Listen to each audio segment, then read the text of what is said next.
everyone, welcome back to my YouTube channel. So, this video പറയുമ്പോൾ എനിക്ക് പിന്നെയും കുറച്ച് റിക്വസ്റ്റഡ് ആയിട്ടുള്ള ഒരു വീഡിയോ ആണ്. ഞാൻ കമന്റ്സിൽ ഏറ്റവും കൂടുതൽ കണ്ട ഒരു കാര്യമാണ്. സോ ഞാൻ റിപ്പീറ്റ് ചെയ്യുമ്പം റിപ്പീറ്റ് ചെയ്യുമ്പം സൂപ്പർ റിപ്പീറ്റ് ചെയ്യുമ്പം ഈ 3 വർഷം ഞാൻ ചെയ്ത മിസ്റ്റേക്സ് ഒന്ന് പറയോ ചേച്ചി എന്ന് പറഞ്ഞ് കുറേ പേര് എനിക്ക് കമന്റ് ചെയ്തിട്ടുണ്ട്. സോ ഐ തോട്ട് അങ്ങനെ ഒരു വീഡിയോ ഒക്കെ ചെയ്യാം. സോ ഞാൻ ഉണ്ടാക്കിയ കുറേ പൊട്ടത്തെറ്റുകളുണ്ട്. ആ സമയത്ത് പക്ഷെ നമ്മൾ പ്രിപ്പയർ ചെയ്യുമ്പോൾ നമുക്കതൊരു പൊട്ടത്തെറ്റായി തോന്നില്ല. വിൽ തിങ്ക് അതാണ് ശരിയെന്ന്. അപ്പം ആ സമയത്ത് നമ്മളൊരു ചേസിലോ നമ്മളൊരു പ്രത്യേക മൈൻഡ് സെറ്റിൽ ആ സമയത്തുണ്ട്. അപ്പം നമുക്ക് ഈ ശരിക്കും തെറ്റുകളോ ശരിയൊന്നും മനസ്സിലാക്കാനുള്ള ഒരു ഇതുണ്ടാവില്ല. ആ ഒരു പവർ ചിലപ്പോൾ ആ സമയത്ത് നമ്മുടെ മൈൻഡിന് ഉണ്ടാവണമെന്നില്ല. ഈ തെറ്റുകളൊക്കെ ഒന്ന് ചൂഴ്ന്നിറങ്ങി നമ്മളെ മാത്രം മനസ്സിലാക്കി നമ്മൾ പേഴ്സണലൈസ് ചെയ്ത് ആരെങ്കിലുമൊക്കെ ഒന്ന് മനസ്സിലാക്കി നമ്മളൊന്ന് ആരും കൺട്രോൾ ചെയ്തിട്ടുണ്ടോന്നൊക്കെ ഞാൻ പലപ്പോഴും ചിന്തിച്ചിട്ടുണ്ട്. പക്ഷെ അത് പോസിബിൾ ആണോ അല്ലയോ എന്ന് എനിക്കറിയില്ല. ഞാൻ ജസ്റ്റ് നിങ്ങളോട് പറഞ്ഞതേ നിങ്ങളും ഇങ്ങനെയൊക്കെ ചിന്തിക്കാറുണ്ടോ എന്നറിയാൻ വേണ്ടി പറഞ്ഞതേ. സോ ഞാൻ പറഞ്ഞു വന്നത് എനിക്ക് ഞാൻ പറഞ്ഞില്ലേ ഈ 3 വർഷം ഡ്രോപ്പ് ഔട്ട് ചെയ്തപ്പോഴും ഉണ്ടാക്കി കുറേ മിസ്റ്റേക്സ് ഉണ്ട്. അത് മാത്രമല്ല ഞാൻ അതിന് മുന്നേ എൻട്രൻസ് കോച്ചിങ് എടുത്തിട്ടുണ്ടായിട്ടോ. അപ്പം ആ സമയത്ത് ഞാൻ ഉണ്ടാക്കി കുറച്ച് മിസ്റ്റേക്സ് ഉണ്ട്. അപ്പം അതൊക്കെ ഇനിയും നിങ്ങളൊന്നും അത് റിപ്പീറ്റ് ചെയ്യല്ലേ എന്ന് പറയാൻ വേണ്ടിയാണ് ഞാൻ വന്നത്. അപ്പം എല്ലാം കൂടി എനിക്ക് പറയാൻ പറ്റില്ല. പക്ഷെ ഞാനൊരു ടോപ്പ് 5 ആയിട്ട് ഞാൻ ഉണ്ടാക്കിയ ഏറ്റവും വലിയ മിസ്റ്റേക്സ് അല്ലെങ്കിൽ ഏറ്റവും വലിയ മണ്ടത്തരങ്ങൾ ഞാൻ പറഞ്ഞത് നിങ്ങളെടുത്ത് അത് നിങ്ങൾ ഉണ്ടാക്കരുത്. ഓക്കെ, സോ എൻ്റെ ചാനൽ എല്ലാവരും സബ്സ്ക്രൈബ് ചെയ്യുക, ലൈക്ക് ചെയ്യുക, ഷെയർ ചെയ്യുക, കമൻറ്റ് ചെയ്യുക. നിങ്ങൾക്ക് എന്ത് ക്വസ്റ്റ്യൻസ് ഉണ്ടെങ്കിലും നിങ്ങൾക്ക് എന്തെങ്കിലും വീഡിയോ റെക്കമെൻഡേഷൻസ് ഉണ്ടെങ്കിലും നിങ്ങൾ അത് എൻ്റെ അടുത്ത് എന്തായാലും കമൻറ്റിൽ പറയണം. സോ ഞാൻ അത് എന്തായാലും ചെയ്യുന്നതാണ്. കാരണം നിങ്ങൾ കമൻറ്റിൽ പറയുന്ന വീഡിയോസ് തന്നെയാണ് ഞാൻ ചെയ്യുന്നത്. നിങ്ങൾ എൻ്റെ വീഡിയോസിൻ്റെ സീക്വൻസ് നോക്കിയാൽ തന്നെ മനസ്സിലാവും കമൻറ്റിൽ എന്ത് പറയുന്നു അതനുസരിച്ചാണ് ഞാൻ വീഡിയോ ചെയ്യുന്നത്. സോ നമുക്ക് വീഡിയോയിലോട്ട് കിടക്കാം. ഫസ്റ്റായിട്ട് എനിക്ക് പറയാനുള്ളത് എൻ്റെ ഫസ്റ്റ് മിസ്റ്റേക്ക്, ഈ തെറ്റെന്ന് പറഞ്ഞാൽ ഞാൻ സ്റ്റാർട്ടിങ് മുതൽ, അതായത് എൻട്രൻസ് കോച്ചിങ് ഞാൻ എപ്പം തുടങ്ങി ആ സമയം മുതലേ ഞാൻ ഇങ്ങനെയാണ്.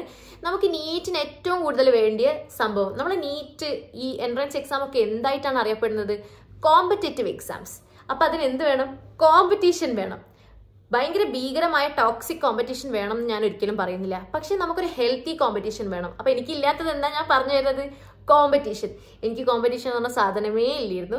ഞാൻ എത്ര പഠിക്കെങ്കിലും ഞാൻ പഠിക്കാൻ വേണ്ടി, അതായത് എനിക്ക് മാർക്ക് വേണം, ആ ഒരു തിങ്കിങ്. അതായത് നമുക്ക് ഈ കോമ്പറ്റീഷൻ ഉണ്ടാവുന്നൊക്കെ ഒരു തെറ്റല്ലേ? അങ്ങനെ നമ്മൾ ചിന്തിക്കാൻ പാടുണ്ടോ? അങ്ങനെയൊക്കെ ആലോചിച്ചായിരുന്നു ഞാൻ പഠിക്കാറ്. അതെപ്പോൾ ഞാൻ എൻട്രൻസ് കോച്ചിങ് തുടങ്ങി തീരാൻ നേരത്തെ വരെ ഓൾമോസ്റ്റ് അങ്ങനെ തന്നെയായിരുന്നു. പക്ഷെ ഞാൻ പലപ്പോഴും പിന്നോട്ട് തിരിഞ്ഞു നോക്കുമ്പോൾ റിഗ്രറ്റ് ചെയ്യാറുണ്ട് അന്ന് കുറച്ച് കോമ്പറ്റീഷൻ ഉണ്ടായിരുന്നെങ്കിൽ എന്ന്. കാരണം സത്യം പറയട്ടെ, ഞാനത് സൂപ്പർ റിപ്പീറ്റ് ചെയ്യാൻ കയറിയ സമയത്താണ് മനസ്സിലാക്കി. കാരണം നമ്മുടെ കൂടെ കളിച്ച് നടന്ന ആളുകളൊക്കെ കയറിപ്പോയി. അപ്പം അവർക്കൊക്കെ മൈൻഡിൽ ചിലപ്പോൾ കോമ്പറ്റീഷൻ ഉണ്ടാവും. പക്ഷെ അത് ആരും പുറത്ത് കാണിക്കൂല. നമുക്കിപ്പോൾ നമ്മുടെ മൈൻഡിൽ ഒരു കോമ്പറ്റീഷൻ ഉണ്ട്, നമ്മളത് പുറത്ത് കാണിക്കുമോ? ഒരിക്കലും ഇല്ല. അപ്പം ഞാൻ പറഞ്ഞെന്താന്ന് വെച്ചാൽ നമ്മളൊരു ബേസിക് ആയിട്ടുള്ള ഒരു ഹെൽത്തി കോമ്പറ്റീഷൻ കീപ്പ് ചെയ്യണം. അതായത് അവൾ ഇത്രയും മാർക്ക് വാങ്ങരുത്, അല്ലെങ്കിൽ അവൻ അത്രയും മാർക്ക് വാങ്ങരുത്, അങ്ങനെയൊന്നും ഒരിക്കലും ഞാൻ അങ്ങനെയൊന്നുമല്ല പറഞ്ഞത്. പക്ഷേ നമുക്ക് ഇങ്ങനെ ഒരു കോമ്പറ്റീഷൻ വേണം. അതായത് എനിക്ക് ഈ എക്സാമിൽ ഇത്ര റാങ്കിലോട്ട് മുകളിൽ പോകണം, ഇവരെക്കാളും, അതായത് ഈ ബാച്ചിലുള്ള ഇത്രയും പേരെക്കാളും, അല്ലെങ്കിൽ നമുക്ക് എൻ്റെ ക്ലാസ്സിലുള്ള ഇത്രയും പേരെക്കാളും, അങ്ങനെ ഒരു കോമ്പറ്റീഷൻ നമ്മൾ മനസ്സിൽ വെക്കണം. അതായത് എനിക്ക് ഇപ്രാവശ്യം 5 റാങ്കിൻ്റെ ഉള്ളിൽ വരണം. ആ ഒരു റാങ്കിൻ്റെ ബേസിസിൽ നമ്മൾ നമ്മുടെ മൈൻഡിനെയും സെറ്റ് ചെയ്ത് വെക്കണം. എന്നാലും നമുക്ക് ഒരു രാജ്യത്ത് മൊത്തമുള്ള ഒരു കോമ്പറ്റേറ്റീവ് എക്സാം എഴുതാൻ പറ്റും. അതായത് കോമ്പറ്റേറ്റീവ് എക്സാമിന്റെ മീനിങ് തന്നെ അതാണ്. കാരണം ഇത് ഒരാളിൽ നിന്ന് വേറൊരാളെ ആരാണ് കൂടുതൽ മുന്നിട്ട് നിൽക്കുന്നത് എന്ന് തന്നെ അറിയുന്ന ഒരു എക്സാമാണ്. അപ്പം നമ്മൾ അതിന് കോമ്പറ്റീഷൻ വെക്കുക തന്നെ വേണം. പക്ഷെ ഞാൻ പറഞ്ഞില്ലേ, നിങ്ങൾ ടോക്സിക് ആയിരിക്കും കോമ്പറ്റീഷൻ ഒന്നും പോകരുത്. നിങ്ങളുടെ ഫ്രണ്ട്സ് നിങ്ങളുടെ ഫ്രണ്ട്സിന് ഈ മാർക്ക് ഇട്ടത് അങ്ങനെയൊന്നുമല്ല ഞാൻ പറഞ്ഞത്. പക്ഷെ അങ്ങനെ ഒരു കോമ്പറ്റീഷൻ വെക്കും. പിന്നെ വേറെ കാര്യം എന്താണെന്ന് വെച്ചാൽ, നിങ്ങൾ ബാക്കിയുള്ള ആൾക്കാർക്ക് കോമ്പറ്റീഷൻ വെക്കുന്ന പോലെ തന്നെ നിങ്ങളടുത്ത് നിങ്ങളൊരു കോമ്പറ്റീഷൻ വെക്കുക. അതായത് ഈ ആഴ്ചത്തെ ഒരു എക്സാമിന് നിങ്ങൾക്ക് ഇത്ര മാർക്കാണെങ്കിൽ, ഇപ്പം 600 മാർക്കാണ് നിങ്ങൾക്ക് ഈ ആഴ്ചത്തെ ഒരു എക്സാമിന് കിട്ടുന്നതെങ്കിൽ നിങ്ങൾ അടുത്ത എക്സാമിന് എനിക്ക് 610 620 ആക്കാൻ നോക്കണം. വലിയൊരു ചേഞ്ച് ഇല്ലെങ്കിൽ നിങ്ങൾക്ക് ഒരു 605 മാർക്കോ 610 മാർക്കോ ആവുന്ന പോലെ നമ്മൾ തൊട്ട് മുന്നേ ഉള്ള നമ്മളോട് അത് കോമ്പീറ്റ് ചെയ്തിട്ടാണ് നമ്മൾ ഇതായത്. സോ നമ്മൾ ആ ഒരു മൈൻഡ് സെറ്റ് കീപ്പ് ചെയ്യുക. അപ്പം കോമ്പറ്റീഷൻ ഉണ്ടാവുക, ഹെൽത്തി ആയിട്ടുള്ള കോമ്പറ്റീഷൻ എല്ലാവരും മുന്നോട്ട് കൊണ്ടുപോവുക തന്നെ വേണം. അപ്പം ഹെൽത്തി ആയിട്ടുള്ള കോമ്പറ്റീഷൻ കൊണ്ടുപോയില്ല. അത് കാരണം തന്നെയാണ് ഞാൻ സത്യം പറഞ്ഞാൽ ഇത്രയും വർഷം ഡ്രോപ്പ് ചെയ്തതെന്ന് എനിക്ക് ഉറപ്പാണ്. സോ ഞാൻ ഉണ്ടാക്കിയ ഫസ്റ്റ് മിസ്റ്റേക്ക് ഏതാണെന്ന് പറഞ്ഞാൽ ഇത് മാത്രമാണ് എനിക്ക് ഫസ്റ്റ് ആയിട്ട് പറയാനുണ്ടാവുക. സോ നെക്സ്റ്റ് മിസ്റ്റേക്കിലേക്ക് കിടക്കാം. സെക്കൻഡ് വൺ ഇസ്, ഫസ്റ്റ് ഞാൻ പറഞ്ഞ പോയിന്റിന്റെ തൊട്ട് താഴെ തന്നെ കിടക്കുന്ന ഒരു പോയിന്റാണ് നോട്ട് റിവൈസിങ്. ഞാൻ റിവൈസ് ചെയ്യാറേ ഇല്ലായിരുന്നു. ഇതായിരുന്നു ഞാൻ ഉണ്ടാക്കിയ വലിയൊരു മിസ്റ്റേക്ക്. ഞാൻ എങ്ങനെയാന്ന് വെച്ചാല്, ഇപ്പൊ ഇന്ന് പഠിച്ച സാധനം ഞാൻ പിന്നെ കുറേ കാലം കഴിഞ്ഞിട്ടാണ് നോക്കുക. അതായത് ഇപ്പം ഞാൻ ഇന്ന് പഠിച്ച സാധനം ചിലപ്പോൾ ഒരു മാസം കഴിഞ്ഞ് അല്ലെങ്കിൽ വേറൊരു എക്സാമിന് വരുമ്പോഴോ വേറൊരു വീക്ക്ലി എക്സാമിന് വരുമ്പോഴോ, അതായത് ഒരു വീക്ക്ലി എക്സാം നടത്തും, പിന്നെ അതൊരു മന്ത്ലി എക്സാമോ മോഡൽ എക്സാമോ ഒക്കെ ആയിട്ടായിരിക്കും നടത്തുക. ഞാൻ ആ സമയത്ത് ചിലപ്പോൾ അത് നോക്കുക. അതാണ് നമ്മൾ ചെയ്യുന്ന ഏറ്റവും വലിയ തെറ്റ്. കാരണം നമ്മൾ അതൊന്നും കൂടെ പഠിക്കാൻ നിൽക്കുമ്പോൾ നമുക്കൊരു മോഡലിന് പിന്നെ ഇത്, അതായത് നമ്മളിപ്പോൾ ഇന്നൊരു സാധനം പഠിച്ചു, അപ്പോൾ ഒരു മാസം കഴിഞ്ഞ് പിന്നെ നമുക്കത് നോക്കുമ്പോൾ നമുക്കൊരു ഫ്രഷ് ആയിട്ടുള്ള ടോപ്പിക് പോലെ തന്നെ തോന്നും. അതായത് നമ്മൾ അതിനിടയ്ക്ക് റിവൈസ് ചെയ്തിട്ടുണ്ടെങ്കിലില്ലേ, നമുക്ക് ആ ഒരു മന്ത് കഴിഞ്ഞത് വായിക്കുമ്പോൾ ഭയങ്കര സുഖമായി മാറും. ആ ഒരു സുഖം നമുക്ക് റിവൈസ് ചെയ്തില്ലെങ്കിൽ നമുക്ക് കിട്ടൂല. അപ്പൊ എന്താ സംഭവിക്കുക, നമ്മൾ മോഡൽ എക്സാംസിനൊക്കെ കൂടുതൽ, അതായത് വലിയ മേജർ പോർഷൻസ് ഒക്കെ വരുന്ന എക്സാംസിന് നമുക്ക് പഠിക്കാൻ കൂടുതൽ ടൈം എടുക്കും. അതേപോലെ തന്നെ നിങ്ങൾ കൺസിഡർ ചെയ്താൽ മതി. ഇപ്പൊ നിങ്ങൾ മോഡൽ എക്സാംസ് എഴുതുന്നില്ല, എന്തെങ്കിലും എൻട്രൻസ് കോച്ചിങ് സെന്ററിൽ പോകുന്നില്ല എന്നുണ്ടെങ്കിൽ പോലും നിങ്ങൾ നീറ്റിനെ വെച്ചൊന്ന് ചിന്തിച്ചാൽ, നിങ്ങൾ ഇത്രയും സാധനങ്ങളൊക്കെ പഠിച്ച് റിവൈസ് ചെയ്യാൻ പോയാൽ നീറ്റിന്റെ ഒരാഴ്ച മുന്നേ നമ്മൾ റിവൈസ് ചെയ്യുമ്പോൾ അല്ലെങ്കിൽ ഒരു 2-3 ദിവസം മുന്നേ നമ്മൾ റിവിഷൻ ഡേ നമ്മൾ വെക്കൂലേ. അപ്പൊ ഈ ഒരു റിവിഷൻ ഡേ നമ്മൾ നോക്കുമ്പോൾ നമുക്കത് റിവിഷൻ ഡേ ആയിരിക്കില്ല, നമ്മൾ ഫസ്റ്റ് മുതൽ തുടങ്ങുന്ന പോലെ ആയിരിക്കും. അതായത് നമ്മൾ ഒരു വർഷം പഠിച്ച ആ ഒരു എഫേർട്ട് തന്നെ ആ ലാസ്റ്റ് ഒരു ആഴ്ച അല്ലെങ്കിൽ ലാസ്റ്റ് 3 ദിവസം എടുക്കേണ്ടി വന്നാൽ നമ്മുടെ പോർഷൻസ് കഴിയോ? ഇല്ല. അപ്പൊ നമ്മൾ മാക്സിമം ചെയ്യേണ്ടത് എന്താണ്, റിവൈസ് ചെയ്യണം. ഇനിയിപ്പോൾ നമ്മളിപ്പോൾ ചില മിസ്റ്റേക്സ് ഒക്കെ എഴുതി വെക്കും. ഞാൻ പറഞ്ഞില്ലേ മോക്ക് ടെസ്റ്റ് ഒക്കെ നിങ്ങൾക്ക് മുന്നത്തെ എൻ്റെ വീഡിയോസ് കണ്ടാൽ ഞാൻ പറഞ്ഞിട്ടുണ്ട്, നിങ്ങളടുത്ത് മോക്ക് ടെസ്റ്റ് ഒക്കെ നമ്മൾ എഴുതുമ്പോൾ നമുക്ക് ഉണ്ടാകുന്ന തെറ്റുകൾ നമ്മൾ എവിടെയെങ്കിലും എഴുതി വെക്കണം. അപ്പൊ ആ ഒരു എഴുതി വെക്കുന്ന സാധനം പോലും നമ്മളൊന്ന് റിവൈസ് ചെയ്യുന്നത് നല്ലതായിരിക്കും. കാര്യം എന്താ വെച്ചാൽ അത് പിന്നീട് നമുക്ക് എടുത്തു നോക്കുമ്പോൾ അതും പുതിയതായിട്ട് തന്നെ തോന്നും. അത് നമ്മുടെ മൈൻഡിൽ നമ്മുടെ ഒരു മെജോറിറ്റി ഓഫ് ദ ആൾക്കാരുടെ മെമ്മറി ഇങ്ങനെയൊക്കെ തന്നെയാണ് ഉള്ളത്. സോ അതുകൊണ്ട് പറയുന്നതാണ്. ഓക്കെ, എന്റെ മൂന്നാമത്തെ point is not taking exams seriously. ഞാൻ എക്സാംസ് സീരിയസ് ആയിട്ടേ എടുക്കാറില്ലായിരുന്നു. എനിക്ക് ഇപ്പോഴും ഓർമ്മയുണ്ട്, ഞാൻ ബ്രില്യൻറ്റിലായിരുന്നു കോച്ചിങ്ങിന് പോയത്. അപ്പം ബ്രില്യൻറ്റിന്റെ എക്സാംസ് ഒന്നും ഞാൻ ചില ആഴ്ചയൊക്കെ ഞാൻ ഒട്ടും സീരിയസ് അല്ലാണ്ട് എടുത്തിട്ടുണ്ട്. അത് എൻ്റെ മാർക്സിനെയും എൻ്റെ കോമ്പറ്റീഷനെയും എൻ്റെ പോർഷൻസ് കവർ ചെയ്യുന്നതിനൊക്കെ അത് ബാധിച്ചിട്ടുണ്ട്. കാരണം ബ്രില്യൻറ്റ് നമുക്ക് നല്ലൊരു ഷെഡ്യൂൾ ഇട്ട് തന്നേക്കുവാണ് ഓൾറെഡി. ഈ ആഴ്ച ഒരു 3 ചാപ്റ്റേഴ്സ് നമുക്ക് തന്നിട്ടുണ്ടാവും, അടുത്ത ആഴ്ച വേറൊരു 3 ചാപ്റ്റേഴ്സ്, അങ്ങനെ 3 ചാപ്റ്റേഴ്സ് ഓരോ ആഴ്ചയിലെ 3-4 ചാപ്റ്റേഴ്സ് ഓരോ ആഴ്ച നമുക്ക് തന്നിട്ട് ഒരു മന്ത് കഴിയുമ്പോൾ നമുക്കൊരു മന്ത്ലി എക്സാംസോ അല്ലെങ്കിൽ ഒരു മോഡൽ എക്സാംസോ ഒക്കെ നടത്തുമ്പോൾ ആ മോഡലിൽ നമുക്ക് പഠിക്കുകയാണെങ്കിൽ മുന്നേ നമ്മളത് പഠിച്ചിരിക്കണം. അപ്പോൾ ഓരോ വീക്കിലും നമ്മൾക്ക് മാക്സിമം പഠിക്കാൻ പറ്റുന്നത്ര നമ്മൾ പഠിക്കുക.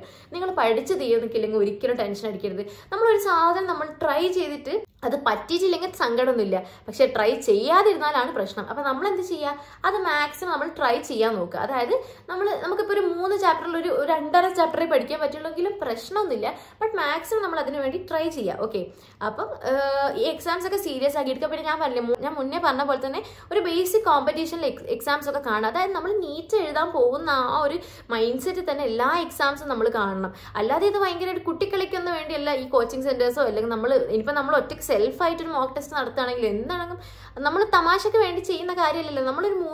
ഒരു ഡേ നമ്മളൊരു 3 മണിക്കൂർ അതിനു വേണ്ടി സാക്രിഫൈസ് ചെയ്തിട്ടാണ് നമ്മൾ ഈ എക്സാം എഴുതുന്നതും ഒക്കെ ചെയ്യുന്നത്. അപ്പോൾ നമ്മൾ എല്ലാ എക്സാമും മാക്സിമം ഇമ്പോർട്ടൻസ് കാണുക. കാരണം അവിടെ നമുക്ക് 2 രീതിയിലാണ് ഉപകരിക്കുന്നത്. ഒന്നെന്ന് പറഞ്ഞാൽ നമുക്ക് നമ്മുടെ നീറ്റിന് വേണ്ടി നമുക്കത് ഉപകരിക്കുക. അതായത് ആ ഒരു ഇമ്പോർട്ടൻസിലൊക്കെ നമ്മൾ ഓരോ എക്സാംസ് എല്ലാ വീക്കിലും എഴുതി കഴിയുമ്പോൾ നമുക്ക് എക്സാംസിനോടുള്ള പേടി കുറയും, എക്സാംസ് എങ്ങനെ എഴുതണം എന്ന് പഠിക്കും, പിന്നെ നമുക്ക് ടൈം മാനേജ്മെന്റ് എല്ലാ കാര്യങ്ങളും നമ്മൾ പഠിക്കും. ഒന്നാമത്തെ കാര്യം അതാണ്. രണ്ടാമത്തെ കാര്യം നമുക്ക് പോർഷൻസ് കവർ ചെയ്ത് പോകാൻ പറ്റും.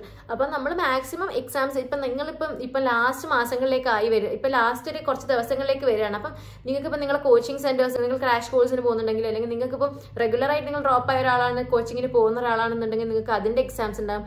അപ്പം അതിന്റെ മോഡൽ എക്സാംസ് ഉണ്ടാകും. അപ്പം നിങ്ങൾ എക്സാംസ് ഇമ്പോർട്ടൻ്റ് ആയി കാണാം. ഇനിയിപ്പോൾ നിങ്ങൾ പഠിച്ച് കഴിഞ്ഞില്ലെന്ന് വെച്ചാൽ നമ്മളൊരു മോഡൽ എക്സാം നടത്തും, ഒരു 20 ചാപ്റ്റേഴ്സുള്ള ഒരു മോഡൽ എക്സാം ഏതെങ്കിലും ഇപ്പം നിങ്ങളിപ്പോൾ നടത്തിക്കൊണ്ടിരിക്കുക ഏതെങ്കിലും ഇൻസ്റ്റിറ്റ്യൂഷൻ. അപ്പം നമ്മൾ അതിലിപ്പം 10 ചാപ്റ്റേഴ്സ് നമുക്ക് അറിയുമെന്ന് വെച്ചു. എന്നാൽ ആ 10 ചാപ്റ്റേഴ്സിന്റെ നോളജിൽ നമ്മളത് പോയി എഴുതണം.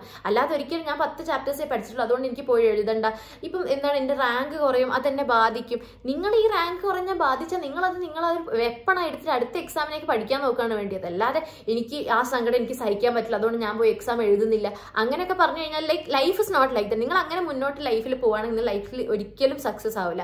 നിങ്ങളുടെ ലൈഫിൽ നിങ്ങളെല്ലാം ആക്സെപ്റ്റ് ചെയ്യാൻ റെഡി ആയിരിക്കണം. ഇതിലും വലിയ പ്രശ്നങ്ങളൊക്കെ ലൈഫിൽ ഇനിയും വരാൻ പോകുന്നതാണ്. ഇതൊന്നും അല്ല ഏറ്റവും വലിയ പ്രശ്നം. അപ്പം നമ്മളൊരു മോഡൽ എക്സാമിന് മാർക്ക് കുറയുന്നതൊക്കെയാണ് ഏറ്റവും വലിയ ലൈഫിലുള്ള പ്രശ്നം. അപ്പം എന്താണ് ഈ മോഡൽ എക്സാംസിനൊക്കെ മാർക്ക് കുറയുമെന്ന് വിചാരിച്ചിട്ട് എക്സാം എഴുതാൻ പോകാതിരിക്കുന്നത് ഞാൻ ഏറ്റവും വലിയൊരു പൊട്ടത്തരാണ്. അപ്പം നിങ്ങൾ അത് ചെയ്യരുത്. നിങ്ങൾ മാക്സിമം നിങ്ങൾ പഠിച്ച ആ ഒരു ഇത് വെച്ചിട്ട് പോയി എക്സാം എഴുതാൻ നോക്കണം.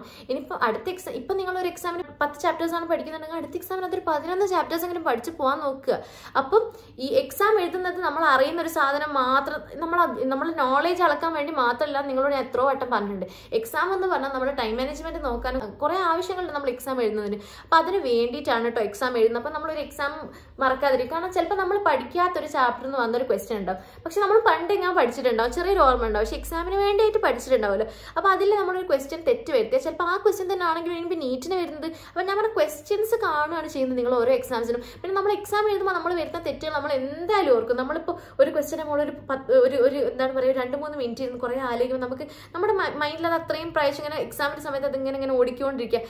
നമ്മൾ ലൈഫിൽ ഫേസ് ചെയ്യുന്നൊരു പ്രോബ്ലമാണ് ശരിക്കും നമ്മൾ ഈ എക്സാമിന് വായിക്കുന്ന പ്രോബ്ലംസും MCQ ഒക്കെ. അപ്പം ലൈക്ക് ഒന്ന് ആലോചിച്ച് നോക്കിയാൽ നമ്മുടെ ബ്രെയിനിന് കൊടുക്കുന്ന ഒരു പ്രോബ്ലമാണ്. അപ്പം നമ്മളെ ബ്രെയിൻ അത് എന്നും ഓർത്തിരിക്കും, അതങ്ങനെയാണ്. അപ്പം ജസ്റ്റ് ഒരു എന്താണ് ഒരു ഇത് മിന്നായം പോലെ നമ്മൾ ഓർത്തിരിക്കും. ആ ഒരു എക്സാമിന് വന്നൊരു ക്വസ്റ്റ്യൻ ചിലപ്പോൾ നീറ്റിന് വന്നു കഴിഞ്ഞാലോ. അപ്പം നമ്മൾ ഒരു എക്സാമും മിസ് ചെയ്യരുത്. കാര്യം ഞാൻ പറഞ്ഞ നിങ്ങളോട് കോമ്പറ്റീറ്റീവ് ആയിരിക്കണം. കാരണം ബാക്കി പിള്ളേർ എഴുതുന്ന എക്സാമാണ് നിങ്ങൾ പോയി എഴുതാതിരിക്കുന്നത്. അപ്പോൾ അവരൊക്കെ ആ എക്സാമിന് വന്ന് ക്വസ്റ്റ്യൻസ് ഒക്കെ കാണുകയും ചെയ്യും, അതിൻ്റെ മിസ്റ്റേക്സ് ഒക്കെ പഠിക്കുകയും ചെയ്യും. നിങ്ങൾ മാത്രം അത് എഴുതാതിരുന്നത് നിങ്ങൾക്ക് ആ ക്വസ്റ്റ്യൻസ് മിസ്സായി. അവർക്ക് ഞാൻ പറഞ്ഞില്ല, ഈ ക്വസ്റ്റ്യൻ നീറ്റിന് വന്നു കഴിഞ്ഞാൽ അവരത് എഴുതും. അപ്പം നിങ്ങൾക്കാണ് ഇവിടെ നഷ്ടം വരുന്നത്, വേറെ ആർക്കുമല്ല. അപ്പം മനസ്സിലായില്ലേ, എല്ലാ എക്സാംസും ഇമ്പോർട്ടൻസിൽ കാണും. ഇതാണ് 3ാമത്തെ പോയിന്റ്. ഇനി 4ാമത്തെ പോയിന്റിലേക്ക് വരുമ്പോൾ, ഇത് ഞാൻ ചെയ്തിരുന്ന ഏറ്റവും വലിയ മിസ്റ്റേക്കാണ്. ഞാൻ മാർക്ക് കൂട്ടി വെക്കും. എല്ലാ മോക്ക് പേപ്പേഴ്സ് കഴിഞ്ഞാലും ഞാൻ മാർക്ക് കൂട്ടി വെക്കും. പക്ഷേ ഞാൻ അനലൈസ് ചെയ്യാറില്ലായിരുന്നത്. മോക്ക് പേപ്പേഴ്സോ മോഡൽ പേപ്പേഴ്സോ എക്സാംസോ ഏത് ടൈപ്പ് ഓഫ് എക്സാംസോ എന്താണെങ്കിലും ഞാൻ അത് അനലൈസ് ചെയ്യുന്നതിൽ ഞാൻ വളരെ മോശമായിരുന്നു. ഞാൻ എല്ലാത്തിൻ്റെയും എത്ര മാർക്കാണെന്ന് മാത്രം നോക്കി വെച്ചിട്ട് അതിൻ്റെ സൊല്യൂഷൻസ് നോക്കാതെ അതിനൊന്ന് സോൾവ് ചെയ്യാതെ ഞാൻ ജസ്റ്റ് ആ പേപ്പർ അവിടെ തന്നെ മാറ്റി വെച്ച് അടുത്ത എക്സാമിനേക്ക് പഠിക്കാൻ തുടങ്ങും. അതാണ് നമ്മൾ ചെയ്യുന്ന ഏറ്റവും വലിയ മിസ്റ്റേക്ക്. ഇപ്പം ഞാൻ തൊട്ട് മുന്നേ നിങ്ങളോട് പറഞ്ഞില്ലേ, നമ്മൾ എക്സാമിന് എഴുതിയ ഒരു ക്വസ്റ്റ്യൻ നമ്മൾ പഠിക്കാണ്ട് പോയ എക്സാമിന് ഒരു ക്വസ്റ്റ്യൻ വന്നു കഴിഞ്ഞാൽ ആ ക്വസ്റ്റ്യൻ ആണെങ്കിലോ നീറ്റിന് വരുന്നത് ഞാൻ നിങ്ങളോട് പറഞ്ഞില്ലേ. പക്ഷേ ആ ഒരു ക്വസ്റ്റ്യൻ നീറ്റിന് വന്നിട്ടുണ്ടെങ്കിൽ നമുക്കത് എഴുതാൻ പറ്റണമെങ്കിൽ നമ്മളത് അനലൈസ് ചെയ്യണ്ടേ. കാരണം നമ്മൾ തെറ്റിച്ചൊരു സാധനം നമ്മൾ പഠിച്ചു കഴിഞ്ഞാലല്ലേ നമുക്ക് അവിടെ അടുത്തൊരു എക്സാമിന് അത് ശരിയാക്കാൻ പറ്റും. അപ്പം നമ്മൾ എന്ത് ചെയ്യണം? അനലൈസ് ചെയ്യണം. നിങ്ങൾക്ക് ആർക്കെങ്കിലും അനലൈസ് ചെയ്യാൻ മടി ഉണ്ടെന്ന് വെച്ചാൽ എക്സാം കഴിഞ്ഞിട്ട് നിങ്ങളുടെ പ്രിപ്പറേഷനിൽ ഒരു പടി എല്ലാവരെയും താഴെയാണ് നിൽക്കുന്നത്. Sorry to say this. കാര്യം അങ്ങനെയാണ്. അത് ബാക്കിയുള്ള ആൾക്കാർക്ക് അനലൈസ് ചെയ്ത് പോകുന്ന ഒരു കാര്യമാണ്. ഇത് എല്ലാവരും ചെയ്യുന്ന കാര്യമാണ്. നിങ്ങൾ മാത്രം ഒരു മെജോറിറ്റി ഓഫ് ദ ആൾക്കാർ ഇത് ചെയ്യുന്നുണ്ടാവും, നിങ്ങൾ മാത്രം ഇത് ചെയ്യാതിരിക്കുന്നുള്ളൂ. സോ നിങ്ങൾ തന്നെ അനുഭവിക്കുക. നിങ്ങൾ ആ ഒരു അപ്പത്തെ മടിയാണോ നിങ്ങൾക്ക് വലുത്, അല്ലെങ്കിൽ പിന്നീട് അങ്ങോട്ടേക്ക് നിങ്ങൾക്ക് എക്സാമിന് മാർക്ക് കിട്ടുന്നതാണോ, അല്ലെങ്കിൽ നിങ്ങൾ അത് അനലൈസ് ചെയ്ത് മനസ്സിലാക്കി വേറൊരു സ്ഥലത്ത് ശരിയാക്കുന്നതാണോ ഇമ്പോർട്ടൻസ് നിങ്ങൾ മനസ്സിലാക്കി നോക്ക്. നമ്മുടെ നോർമൽ ജീവിതത്തിൽ തന്നെ ഇതിങ്ങനെ തന്നെയാണ്. നമ്മൾ എന്തെങ്കിലും തെറ്റ് ചെയ്ത് അത് മനസ്സിലാക്കി മുന്നോട്ട് അടുത്തതിൽ പോവുക എന്നുള്ളതാണ് ശരി. അതേപോലെ തന്നെ നമ്മൾ MCQ ഒരു പേപ്പറിൽ ചെയ്യുന്നത്. ഓക്കെ, അപ്പം അടുത്ത പോയിന്റ് എന്താണെന്ന് വെച്ചാൽ സ്റ്റഡിങ് സോ മെനി മെറ്റീരിയൽസ്. അപ്പം കുറേ ബുക്കുകൾ വാങ്ങി വെക്കുക, കുറേ കണക്കിന് മെറ്റീരിയൽസ് ചെയ്യുക. അത് വളരെ നമ്മളെന്താണ് ബാധിക്കുന്ന ഒരു കാര്യമാണ്. നമ്മളൊരു സാധനം എടുത്താൽ, നമ്മളൊരു റെഫറൻസ് ഒരു ബുക്ക് എടുത്താൽ നമ്മൾ സ്റ്റിക്ക് ഓൺ ചെയ്യാൻ നോക്കുക മാക്സിമം. അതിൽ കുറേ ക്വസ്റ്റ്യൻസ് ചെയ്ത് പഠിക്കണം എന്ന് ഞാൻ പറയാറുണ്ട്. ഓക്കെ, അത് വിചാരിച്ചൊരു 1000 കണക്കിന് ബുക്ക് വെച്ചിട്ട് നമുക്കിത് ടെൻഷൻ കൂട്ടുകയുള്ളൂ. നിങ്ങളൊന്ന് ആലോചിച്ച് നിങ്ങളുടെ മുന്നിൽ കുറേ ഗോൾ ഉണ്ട്. നമ്മളൊരു സംഭവം ചെയ്യുമ്പം ഒരു പെർട്ടിക്കുലർ ഗോൾ വെക്കുക. അതായത് നമുക്ക് ഇത് ചെയ്യണം എന്നുള്ളൊരു പെർട്ടിക്കുലർ ആയിട്ടുള്ള നല്ല അക്യുറേറ്റ് ആയിട്ടുള്ള ഒരു ഗോൾ നമ്മുടെ മനസ്സിൽ മുന്നിലുണ്ടെങ്കിൽ നമ്മൾ അത് മാത്രം കോൺസെൻട്രേറ്റ് ചെയ്ത് മുന്നോട്ട് പോകും. അതേപോലെ തന്നെ ആണ് നമ്മൾ ചെയ്യുന്ന മെറ്റീരിയൽസും നമ്മൾ ചെയ്യുന്ന ബുക്സും. നമ്മുടെ മുന്നിൽ കുറേ ബുക്സ് ഉണ്ടെങ്കിൽ നമുക്ക് ഒന്നിനെ ഫോക്കസ് ചെയ്യാൻ പറ്റില്ല. നമ്മൾ മാക്സിമം നമ്മുടെ ബുക്സൊക്കെ, അതായത് നമ്മൾ റെഫർ ചെയ്യുന്ന ബുക്സ്, നമ്മൾ ചെയ്യുന്ന ക്വസ്റ്റ്യൻസിന്റെ ബുക്സൊക്കെ ഒന്ന് കുറക്കാൻ നോക്കുക. അതായത് 1 2 മാക്സിമം പോയാൽ 3 ബുക്സിലൊക്കെ ഒതുക്കാൻ നോക്കുക. എൻ്റെ അഭിപ്രായത്തിൽ 2 MCQ ബുക്സൊക്കെ മതി മാക്സിമം പോയാൽ. കാര്യം നമുക്ക് നമ്മുടെ തിയററ്റിക്കൽ നോളേജും നമുക്ക് NCERT ഉണ്ട്, അതിൽ ക്വസ്റ്റ്യൻസും ഉണ്ട്, പിന്നെ പ്രീവിയസ് ഇയർ ക്വസ്റ്റ്യൻസും ഉണ്ട്. അതല്ലാതെ 2 ബുക്കിന്റെ ആവശ്യം മാക്സിമം ഉള്ളൂ. പിന്നെ നിങ്ങൾക്ക് തന്നെ നിങ്ങളുടെ കോച്ചിങ് സെന്റേഴ്സ് എന്നുള്ള ബുക്സും ഉണ്ടാവും. അപ്പൊ എനിക്ക് പറ്റിയ തെറ്റെന്തായിരുന്നു വെച്ചാൽ, എൻ്റെ എൽഡർ സിസ്റ്റർ അവൾ മുന്നേ കോച്ചിങ് ഒക്കെ ചെയ്തതുകൊണ്ട് അവളുടെ കുറേ മെറ്റീരിയൽസ് ബാക്കി കിടപ്പുണ്ട് എൻ്റെ അടുത്ത്. അവളുടെ കുറേ റെഫറൻസ് ബുക്ക് അവൾ പഠിച്ചിരുന്ന കോച്ചിങ് ചെയ്തിരുന്ന സമയത്തുള്ള ആ ഒരു കോച്ചിങ് സെന്ററിലെ മെറ്റീരിയൽ, അങ്ങനത്തെ കുറേ സാധനങ്ങൾ, പിന്നെ വേറെ കോച്ചിങ് സെന്റേഴ്സിലെ മെറ്റീരിയലൊക്കെ അവൾ വാങ്ങിയൊക്കെയായിരുന്നു. അങ്ങനത്തെ കുറേ സാധനം, പിന്നെ അവൾ പഠിച്ച സമയത്ത് അവൾക്കുണ്ടായ ക്വസ്റ്റ്യൻ പേപ്പേഴ്സ് ബ്രില്യൻറ്റിൻ്റെ, അങ്ങനെ കുറേ സാധനങ്ങൾ എനിക്ക് കിട്ടിയിട്ടുണ്ട്. പ്ലസ് ഞാൻ പഠിക്കുമ്പോഴുള്ള എൻ്റെ മെറ്റീരിയൽസും കൂടെ കിട്ടി. പിന്നെ ഞാൻ +1 +2 കോച്ചിങ്ങിന് പോയ സ്ഥലത്തുള്ള മെറ്റീരിയൽസും എൻ്റെ കയ്യിലുണ്ട്. അപ്പം മൊത്തത്തിൽ പിന്നെ കുറേ റെഫറൻസ് ബുക്ക് ഞാൻ എക്സ്ട്രാ വാങ്ങി ചെയ്തു. എൻ്റെ റൂമിൽ കെട്ടുകണക്കിന് ബുക്സ് അങ്ങനെ കൂടിയിരിക്കുകയാണ്. അപ്പം എനിക്ക് ഭയങ്കര പേടിയായി തുടങ്ങി. അതായത് ഇതിലേത് ചെയ്യണം, ഇതിൽ ഏത് ചെയ്യണം, അങ്ങനത്തെ ഒരു സംഭവം ഉണ്ടാവില്ലേ, അത് വന്നു തുടങ്ങി. പിന്നെ വേറെ കാര്യം എന്താ വെച്ചാൽ നമുക്ക് എക്സസ് ഓഫ് നോളജിന്റെ ആവശ്യമില്ല. നമ്മൾ കുറച്ചും കൂടി സ്റ്റിക്ക് ഓൺ ചെയ്ത് നിന്നാൽ നമുക്ക് പഠിച്ച സാധനം നമുക്ക് ഓർമ്മ ഉണ്ടാവും. അല്ലാണ്ട് ഇന്നിപ്പോൾ ഞാൻ ഓരോ ബുക്സ് ഒരു കൊല്ലം കൊണ്ട് ഞാൻ എല്ലാ ബുക്സും ചെയ്തെടുത്തു, പക്ഷേ ഒരു ബുക്കിലും ചെയ്ത കാര്യം എനിക്ക് ഓർമ്മയില്ല എന്ന് പറഞ്ഞുള്ള ഒരു സിറ്റുവേഷൻ ആലോചിച്ച് നോക്കി.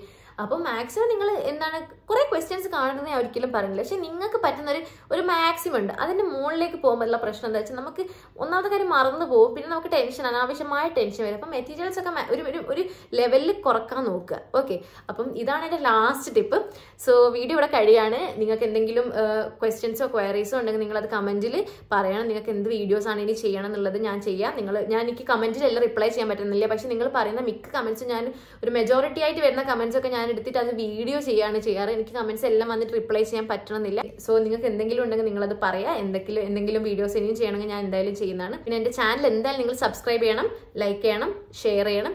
So that's it. ബൈ.